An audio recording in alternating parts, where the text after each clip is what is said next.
Eu sou Camila Cienfuegos e hoje eu vim fazer a terceira e última parte do manual Como Escolher Seu Presidente para 2022. Eu ia fazer tudo junto, Bolsonaro e Lula, mas não deu, acabou a bateria do celular, eu tive que fazer no outro dia. Vamos lá, vamos falar sobre o Lula, porque que ele é o meu candidato para a presidência em 2022 e que eu torço muito para que seja o seu também. Começando por não acredite em nada do que eu estou falando cegamente. Vai, faz sua pesquisa, faz o seu fact-checking, confirme os fatos para você poder pensar, avalie com a sua própria cabeça. Eu não quero que ninguém saia simplesmente repetindo sem aprender o que está sendo dito. A primeira coisa que a gente discutiu, então, é a importância e o peso que a política tem nas nossas vidas. Para quem pensa que política não influencia na sua vida... Achou errado, otário? A política vai influenciar, sim, tudo na sua vida, inclusive as suas relações. Eu, sinceramente, não sou obrigada a conviver com bolsominion. E aí as pessoas falam, nossa, mas que radical, não pode deixar de falar com os outros por causa de política, não sei o quê. Ou se pode, como não? A política vai pautar o que a pessoa acha que deve ser direito do outro ou não. Pessoas que concordam com o Bolsonaro estão atestando, estão deixando claro para mim que a minha vida para elas não importa, porque quando o Bolsonaro sobe num palco e fala que vai metralhar a petezada do Acre, ele está ameaçando a vida de pessoas que pensam como eu. E eu não sou obrigada a ficar convivendo com pessoas que chancelam esse tipo de frase, esse tipo de pensamento, ou que acham que é só uma brincadeira porque você está votando no seu candidato porque ele é palhaço, porque ele veio para brincar, veio para falar sério. Qual é que é? Se a pessoa acha que gays e héteros não devem ter os mesmos direitos de adotar crianças, de casar, de ter uma união estável, se as pessoas acham que o que foi feito com a população africana, trazida à força da África, não deve ser reparado de todas as maneiras, com todas as ferramentas que o Estado tem, se a pessoa acha que mulheres precisam ganhar menos porque engravidam, frase do presidente, simplesmente essa pessoa ela não acha que eu sou igual a ela, ou que eu tenha os mesmos direitos, os mesmos deveres que ela na sociedade. Então, eu realmente não sou obrigada a conviver. E por que que eu vou votar no Lula? Primeiro lugar e mais importante de todos, porque o Lula está em primeiro lugar nas pesquisas. Ah, então você só quer votar em quem tá ganhando? Não. Essa eleição vai ser um caso atípico mesmo, porque nós precisamos garantir uma vitória acachapante contra o Bolsonaro. Mesmo com uma vitória acachapante, vai ser muito difícil da gente se livrar do bolsonarismo e vai ser muito difícil do Bolsonaro e dos bolsonaristas aceitarem o resultado da eleição. O Bolsonaro é completamente antidemocrático, como eu falei no vídeo passado, e os apoiadores dele são ainda mais antidemocráticos, ainda mais sem noção. A gente tem visto aí uma série de ataques, de assassinatos de bolsonaristas contra pessoas que pensam diferente. O cara pegou o carro com a mulher e o filho dentro e foi até lá e matou o outro que estava quieto dentro de uma chácara fazendo uma festa particular. Assim, perdeu-se a noção completamente, perdeu-se o senso, essas pessoas estão raivosas, elas estão, qualquer que seja o resultado das eleições, eles já não vão aceitar. Se for uma margem muito pequena, o Bolsonaro é o único que fala que foi roubado uma eleição em que ele ganhou. Imagine uma eleição em que ele perder. E aí veio essa semana, que já deve ser semana passada, com essa história de que... Se essa for a vontade de Deus, eu continuo. Se não for, a gente passa aí a faixa e vou me recolher, porque com a minha idade eu não tenho mais nada a fazer aqui na Terra, né? Se acabar essa minha passagem pela política aqui em 31 de dezembro... Meio que tentando fazer uma ameaça de suicídio. Ele é o típico machista que vai fazer gaslighting, que quando você quer se livrar, quer terminar com ele, ele vai falar que vai se matar. Sim, eu vou votar no Lula no primeiro turno, em primeiro lugar, justamente por ele estar em primeiro, mas mesmo que ele não estivesse, mesmo que o Bolsonaro, né, se houvesse um universo em que Bolsonaro não existisse e o Lula não estivesse em primeiro lugar, eu votaria nele sim. Por quê? Para começar, o Lula, ele é trabalhador. E assim como eu, ele é trabalhador. E ele entende, então, as dores dos trabalhadores. Ele trabalhou muito tempo na frente sindical, que é um movimento de diálogo entre trabalhadores e patrão. Existe um estigma aqui no Brasil muito forte Com relação a sindicato, as pessoas tendem a não gostar, e é óbvio que isso é muito conveniente para os donos das empresas, é muito bom que os trabalhadores não gostem de se organizar para poder reclamar os seus direitos. Mas para o trabalhador é péssimo. Por que seria ruim ter um grupo de pessoas que está ali representando a minha opinião perante os donos da minha empresa? Eu não tenho coragem de chegar lá sozinho para falar. Até porque se eu chegar sozinho para falar, eu posso ser demitido. Eu sou um encrenqueiro, eu sou um agitador, eu estou arrumando confusão, corta você, todo mundo fica quietinho, se cala com a boca de feijão, problema resolvido para a empresa. Então eu não sei qual que é o drama aí que as pessoas acham com o sindicato, por que não tem que ter. Outro ponto muito importante, que assim, não é muito importante, é o ponto mais importante para mim, para um governante, para uma nação, é a erradicação da fome. Isso é ponto pacífico. Precisamos erradicar a fome, antes de qualquer coisa. Antes de ter uma economia que voa, que é melhor que a dos outros, antes de ter tecnologia. Baseado nisso, eu leio essa frase aqui da Carolina Maria de Jesus, falando sobre a questão da fome no seu livro Quarto de Despejo. O Brasil precisa ser dirigido por uma pessoa que já passou fome. A fome também é professora. Quem passa fome aprende a pensar nos outros e nas crianças. Um presidente que teve que migrar da sua terra, que veio num caminhão com a sua mãe, com seus irmãos, para São Paulo, fugindo de um pai abusivo. Isso para mim é extremamente admirável e gera uma empatia dele de saber que fome é algo que não tem como a gente aceitar em uma sociedade que quer se dizer civilizada, avançada. Quais são os dados dos governos do PT com relação à fome? Primeiro ponto, então, com relação ao governo petista, que me faz escolher esse partido como sendo o partido em que eu voto em todas as eleições desde sempre, é a luta contra a fome. Em 2014, a ONU declarou que o Brasil havia saído do mapa da fome do mundo. Isso significa que, de 2002 a 2013, caiu em 82% o número de pessoas que passavam fome no Brasil. A população em situação de insegurança alimentar era menor do que 4 milhões. E isso é comemoração, 4 milhões de pessoas passando fome. Isso é inaceitável, inacreditável, mas era muito pior antes e, acredite, voltou a piorar. Esse ano o Brasil voltou para o mapa da fome da ONU. Atualmente são 61 milhões de pessoas em situação de insegurança alimentar, ou seja, que não sabem se terão comida para as próximas refeições ou não, e 15 milhões de pessoas que efetivamente passam fome de forma crônica e sistemática. 15 milhões de pessoas é a população de um país. Não importa quantos sapatos que você tem na sua prateleira, não importa o valor do PIB, não se come PIB. Questão de investimento em infraestrutura, de quem?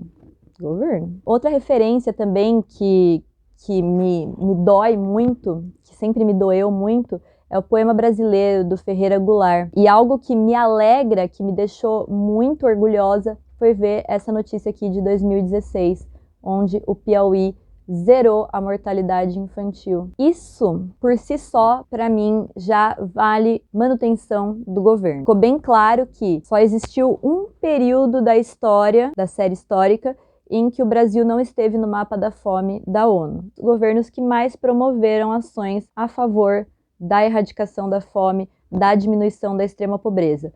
Uma das propostas que o PT teve e que foi muito bem sucedida foi o Bolsa Família, maior programa de redistribuição de renda do mundo. Foram 3,4 milhões de pessoas que saíram da pobreza e mais 3,2 que saíram da pobreza extrema, somando 6,6 milhões de pessoas que conseguiram ter o mínimo de mobilidade social.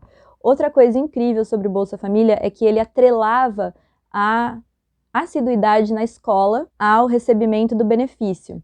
E isso incluiu muitas crianças na escola e especialmente meninas. O aumento de meninas frequentando escola regularmente foi muito significativo após a criação do Bolsa Família e ele estar ligado à frequência escolar, porque as meninas ficavam em casa, cuidando da casa, fazendo tarefas domésticas. O Brasil, uma sociedade patriarcal, então os meninos, eles acabavam indo mais à escola. É impressionante que atrelar o recebimento de um benefício imediato de R$100 para uma família com ir à escola vai ser uma mudança a longo prazo na população, na vida das pessoas. Afinal, não ir à escola significa a permanência, a perenidade da pobreza, enquanto que a criança que vai à escola aumenta muito suas chances de mobilidade social, de conseguir frequentar uma universidade e ter uma mudança mesmo de classe. O Bolsa Família também gerou a redução de 16% na mortalidade infantil. É pouco, eu acho que é um número pequeno, mas é 16% de crianças vivas, de crianças que não precisaram morrer. Com relação a crianças negras, 26%. Também isso para mim já é um lucro imenso, é não ter criança morrendo de diarreia, é não ter criança morrendo no parto. Outra ação do Bolsa Família também era vincular o recebimento do benefício com o pré-natal das grávidas e a vacinação. É óbvio que dar mobilidade social para as pessoas, né, tentar redistribuir a renda, vai diminuir as desigualdades, e a diminuição das desigualdades, para mim, é a melhor ação anti-violência, a melhor ação de segurança que um governo pode tomar. A desigualdade é o que mais causa violência, isso fica bastante evidente, é só pensar que pessoas que não têm nada a perder, pessoas desesperadas, vão ser muito mais violentas. O que vamos comer? As sobras das pessoas de cima. Tem muito mais gente lá embaixo?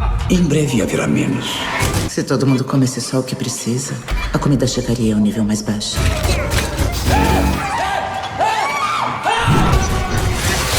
A fome desata a loucura. Pensa que quando você vai numa formatura, você deixa sua bolsa na mesa e vai dançar na pista tranquilo. Você faria isso numa praça de alimentação de shopping? Você faria isso numa praça da cidade? Você faria isso em qualquer outro lugar que não fosse um lugar fechado, com pessoas que você considera iguais, que têm as mesmas coisas, as mesmas oportunidades que você, as mesmas condições? Reduzir a distância entre o mais rico e o mais pobre só vai beneficiar a sociedade. Países desenvolvidos que têm baixos índices de violência. A Islândia, por exemplo, acho que tem 37 assassinatos por ano. 37 assassinatos deve ser a média de uma manhã normal no Rio de Janeiro. Ah, mas o Bolsa Família gera gastos e não... Para cada R$1 de PIB gasto no Bolsa Família, o retorno foi de 1,78 de movimentação na economia. Pessoas com dinheiro, elas gastam, a galera quer gastar dinheiro. E colocar dinheiro na mão das pessoas é movimentar a economia, é melhorar o setor privado. Parece que os empresários, eles não entendem que trabalhador e cliente são as mesmas pessoas. E se os trabalhadores estiverem muito prejudicados, ele não vai ter cliente no supermercado, na loja, no sei lá o que dele. Ah, mas e aí? Então quer dizer que as pessoas vão ficar fazendo filho de barriga para ganhar benefício? Esse povo é folgado, tem que ficar esperto com eles. Já ouvi muito isso. Entre mulheres de baixa renda, durante o programa do Bolsa Família, houve uma redução da fecundidade. Eram 5,5 filhos por mulher em média e passou para 3,3. Ah, mas aí vai ficar viciando essas pessoas na miséria, elas vão ficar ali recebendo benefício e não vão se movimentar. Em um ano de programa, 69% das pessoas que receberam o benefício conseguiram deixar o programa Bolsa Família. E ele também foi inspiração para 52 países que copiaram o modelo e aplicaram em seus governos. Outro ponto muito importante para mim é a questão da educação. Eu acho que o primeiro passo para salvar uma sociedade, para ter uma sociedade que se pretenda digna, é não ter ninguém passando fome. Tão pobre que ela só possa comer. Então, acabou com a fome, tá? E aí a pessoa é tão pobre que a única coisa que ela pode fazer é comer. O que precisa para a gente poder ser uma sociedade mais igualitária, que tenha as mesmas chances? Educação. É a partir da educação que os homens vão aprender a lavar o pinto e não precisar mais amputar porque caiu. É a partir da educação que as pessoas vão aprender que precisa ir ao médico regularmente, cuidar da saúde, que vacina não causa autismo, não faz mal, que é para tomar. O que aconteceu no passado pode se repetir, que compreender a nossa história vai ajudar a melhorar o futuro, a compreender o presente, melhorar o futuro. E na educação, com o Haddad, mesmo sem o Haddad, o PT brilhou, na minha opinião. Foi o governo que mais investiu em educação em amplo espectro. O PT ele se dedicou a melhorar a educação em todas as bases. Por exemplo, então vamos começar a partir da creche. O programa Brasil Carinhoso, para aumentar o número de creches, deixar as mães trabalharem, para as mulheres terem as mesmas oportunidades no mercado de trabalho, conseguir não depender de maridos abusivos para poder criar seus filhos, ou poder deixar em algum lugar para se dedicar à sua carreira. Na educação básica, o PT criou o Fundeb, que é o Fundo de Desenvolvimento da Educação Básica, injetando 15 bilhões de reais na educação. Outra coisa também foi ter mudado o tamanho da verba para a educação. Quando o PT pegou o governo em 2002, era 49 bilhões de reais que eram destinados à educação. Em 2015, foram 151,7 bilhões de reais destinados à educação. Outra coisa também, o PT investiu em tecnologia, descobriu o pré-sal, descobriu uma maneira de extrair o pré-sal, e a ideia da presidenta Dilma era de passar 75% dos royalties do pré-sal para a educação, 25% para a saúde.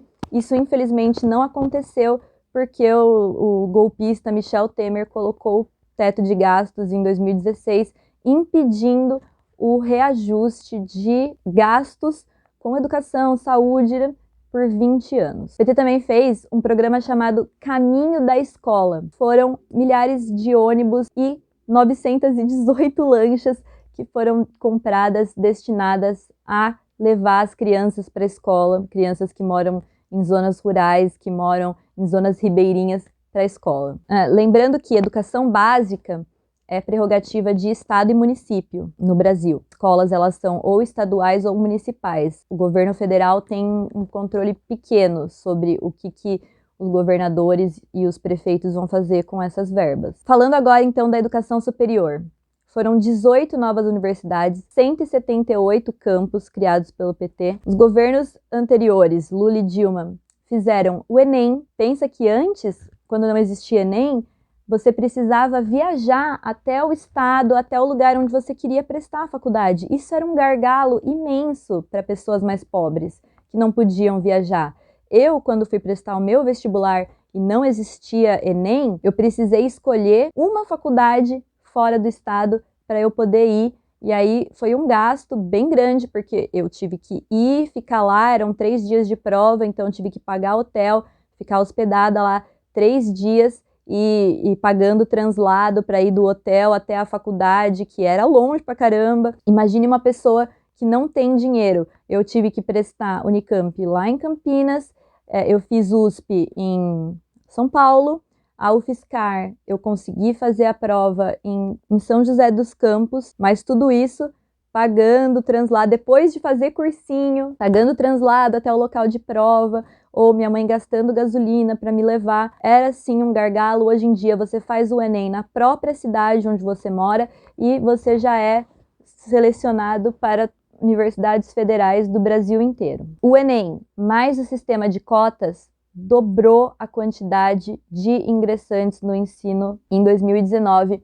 Pela primeira vez, o número de pessoas pretas foi maioria dentro das universidades, o que é simplesmente incrível, o que é uma coisa que é muito importante para mim. Também foi criação do Fernando Haddad o ProUni e o FIES, o ProUni como um programa de bolsas para universidades privadas e o FIES como um programa de financiamento. Também entra aí o que não dá para entender, o ranço da iniciativa privada. Afinal, olha, né, a que boiada que as universidades privadas levaram, com mais gente entrando e o governo arcando com os custos dessas pessoas que estavam ingressando em uma universidade privada. Por último, o Ciências Sem Fronteiras, que foi um programa do governo criado para levar cientistas, para levar estudantes de ciências para outros países, aprender as tecnologias de outros países e trazer para implementar aqui no Brasil. O que a gente viu após o golpe de 2016 foi uma fuga de cérebros aqui do Brasil, vários pesquisadores, várias pessoas com doutorado, com mestrado, foram para outros países e agora os nossos cérebros, as pessoas que nós formamos com os nossos impostos, estão indo desenvolver tecnologias para outros países que depois nós vamos ter que comprar muito mais caro, simplesmente porque não houve mais interesse e investimento dentro das áreas tecnológicas, das áreas de ciências humanas aqui no Brasil após o golpe. Foram muitos cortes na educação, especialmente no ensino superior, e isso tem como consequência o arrefecimento. Se você é doutor e está tendo que servir chopp no bar para poder complementar a sua renda, então tem alguma coisa muito errada. A pessoa dedicou muitos anos da vida dela para estudar, e especialmente em universidades públicas, porque universidade particular não faz pesquisa. Vocês conhecem alguma universidade particular que se importa em fazer pesquisa que descubra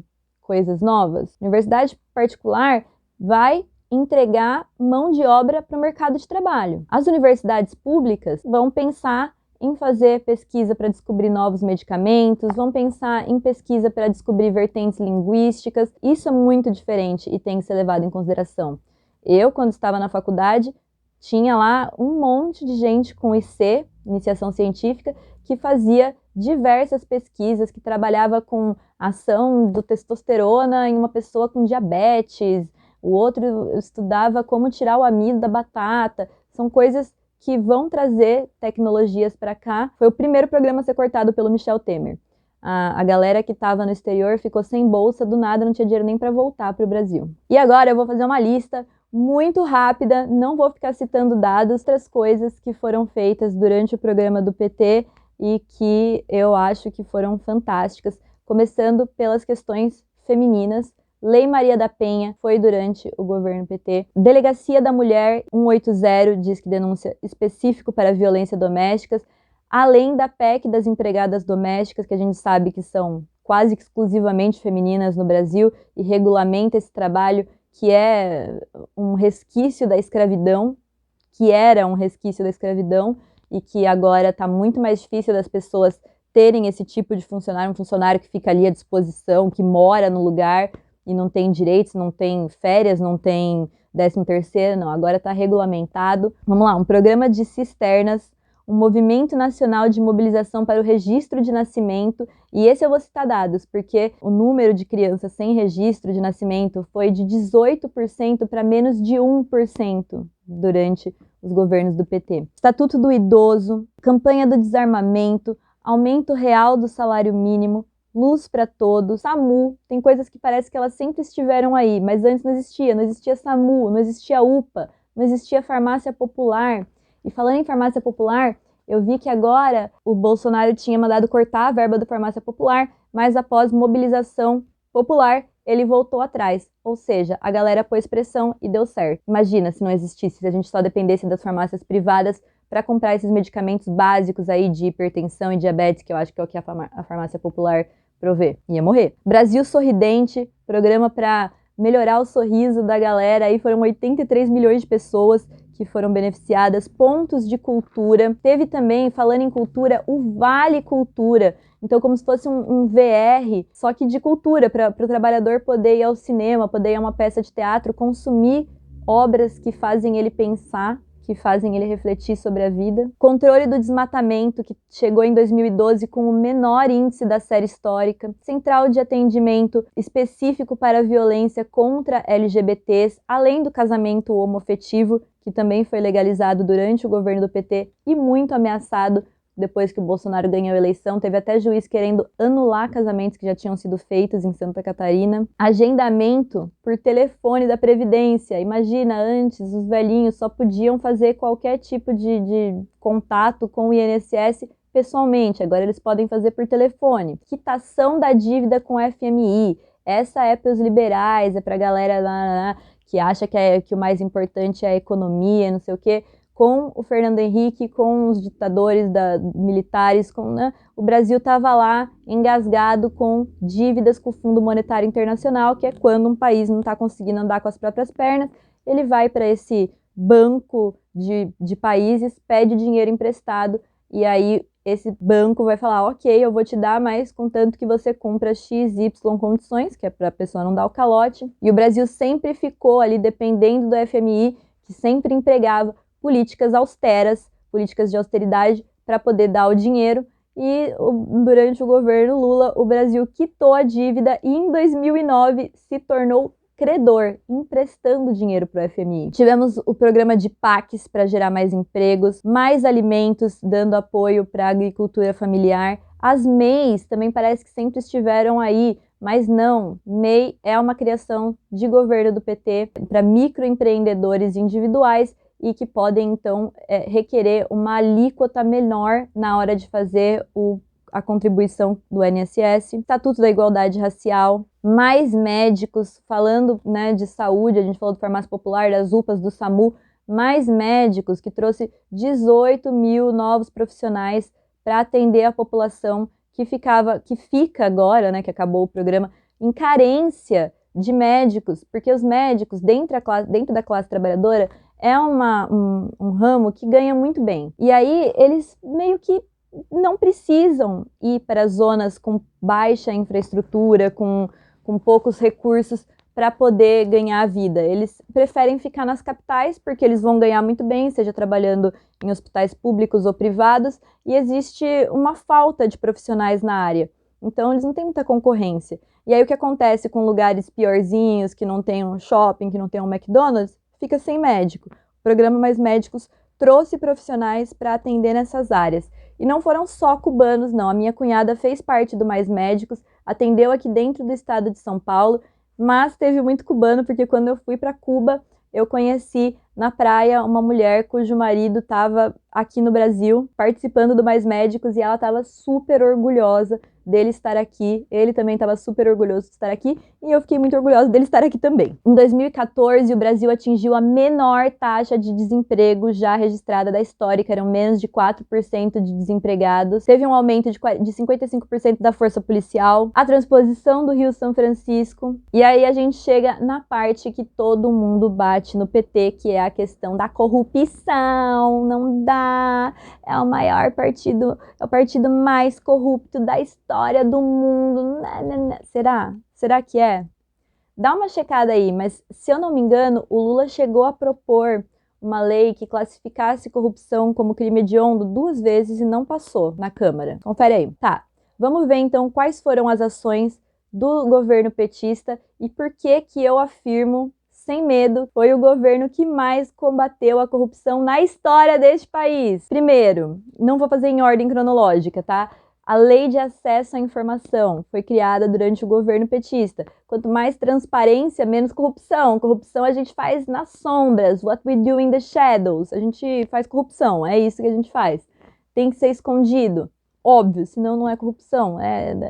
Entendeu? Quanto mais transparência tem um governo, menos corrupto ele pode ser. Falando em transparência, o portal de transparência também foi uma criação do PT. Ao contrário do Bolsonaro, que põe 100 anos de sigilo em tudo, o PT criou o portal de transparência, onde qualquer um podia acessar dados, informações sobre gastos do governo, sobre programas do governo e como isso estava funcionando durante o período que nós tivemos Lula e Dilma na presidência. Controladoria Geral da União foi criação do PT, e extinguida por Michel Temer, logo assim que ele assumiu. O portal de transparência ganhou prêmios e foi reconhecido pela ONU como uma das 5 maiores iniciativas de prevenção à corrupção do mundo. O impacto internacional foi tão grande que o Brasil foi o primeiro país a ser convidado pelo então presidente dos Estados Unidos, Barack Obama, para participar de um programa anticorrupção mundial entre governos. Durante os governos do PT também aconteceu a exoneração de mais de 6 mil servidores públicos que estavam envolvidos em algum tipo de atividade inidônea.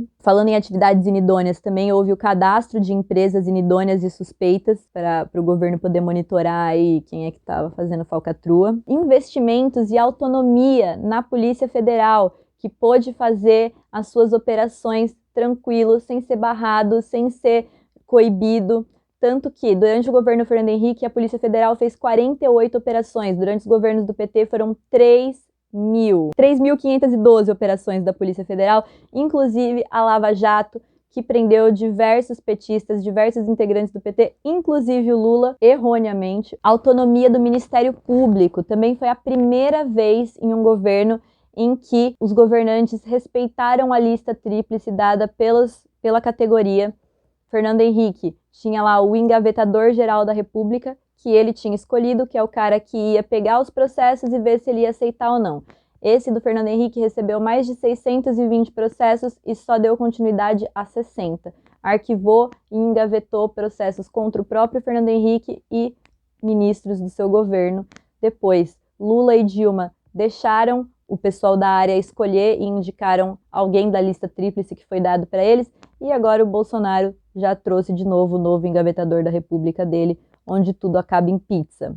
COAF e CAD também, que são órgãos que visam monitorar a movimentação de dinheiro suspeita. E aí, no fim, a gente vê que quem estava apontando o dedo é que era corrupto. Acuse-os do que você faz, não é algo assim, acho que uma máxima de direita ou alguma coisa do tipo? Você tem que apontar o dedo e acusar a pessoa de fazer aquilo que você mesmo está fazendo para desviar o olhar, e a gente vê que na verdade era isso mesmo, com a questão da Lava Jato, a prisão do Lula, tendo o juiz do caso sendo considerado incompetente e suspeito para julgar o caso, o resultado anulado. Eu sempre soube da inocência do Lula com relação ao caso do triplex e do sítio de Atibaia, mas eu achei que ia demorar muito mais tempo para que viesse à tona toda essa imundície que foi esse julgamento, que foi essa operação. Mas, graças a Vaza Jato, a gente conseguiu, né, provar e esclarecer, deixar público a relação indecorosa entre juiz e promotor no caso do julgamento do Lula. Para começar, por que o Moro foi considerado incompetente? Para começar, não era nem para ele estar julgando o caso do Lula. Afinal, a Lava Jato foi feita para combater questões de corrupção com relação à Petrobras. E o caso do triplex não tinha nada a ver com a Petrobras. O triplex não era do Lula, inclusive foi leiloado para pagar uma dívida da OAS. Por que o triplex de alguém seria leiloado para pagar a dívida de uma empresa? Faz algum sentido isso? Estando julgando, imagine você, corintiano, fervoroso, descobrir que o juiz que vai apitar a final da Libertadores entre Corinthians e São Paulo tá lá conversando regularmente com o treinador do São Paulo, falando quais são os jogadores lesionados que tem no Corinthians, onde estão as lesões, o que vocês estão conversando na hora dos treinos, quais são as técnicas que você vai colocar, e falando que é São Paulino de nascença, que o sonho dele é ver o Corinthians perder numa final. Você ia ficar contente? Juiz não tem lado. Juiz não pode escolher. Ele tem que ser neutro. É o mínimo. E o Moro, essa semana, afirmou que o Lula é o inimigo histórico, ou que o PT é o inimigo histórico dele. O cara não cansa de passar vergonha. Dallagnol teve que devolver dinheiro para os cofres públicos de todas as gastanças que ele fez com viagens, com quartos de hotel e não sei o que. Eles estavam realmente achando que podiam tudo. Os áudios mostram muito bem isso, a híbris deles de achar que estavam podendo tudo, que eram deuses que mandavam em tudo, e a população batendo palma. Ai, meu Deus, que vergonha. E o Bolsonaro, é chover no molhado chamar o Bolsonaro de corrupto, na eleição de 2018, ver no Facebook pessoas falando, pode chamar ele de machista, de racista, só não pode chamar de corrupto. I got news for you, bitch! É o mais corrupto de todos. Vamos passar aqui rapidamente sobre os escândalos de corrupção do Bolsonaro. Bolsolão do MEC, que culminou com a prisão do ministro da Educação dele, envolvido aí com mais de 18,8 bilhões de reais desviados da educação. Um tal de pastor Ailton andava pedindo 1 quilo de ouro para prefeitos e vereadores de cidades no Maranhão para liberar verba para a educação. O tal do orçamento secreto, que tem 3 bilhões de reais em emendas. Se você acha que o Mensalão foi o maior escândalo de corrupção da história deste país, pesquisa o que foi o Mensalão e quais eram os números. Se eu não me engano, 70 milhões. Enquanto que o orçamento secreto do Bolsonaro, que é a mesma coisa, é você ter uma verba ali para poder comprar o voto da Câmara, está em 3 bilhões de reais.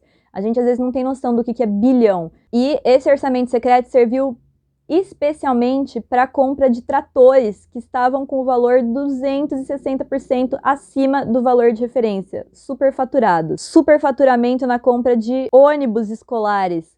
Então, cada ônibus devia custar aí, no máximo 270 mil reais e saiu por 480 mil reais cada ônibus. Escândalo do asfalto, contratando empresa de fachada para fazer pavimentação, mais de 600 milhões de reais envolvidos nisso. O Queiroz com os cheques para Michele, 89 mil reais em cheque depositados na conta da esposa do presidente.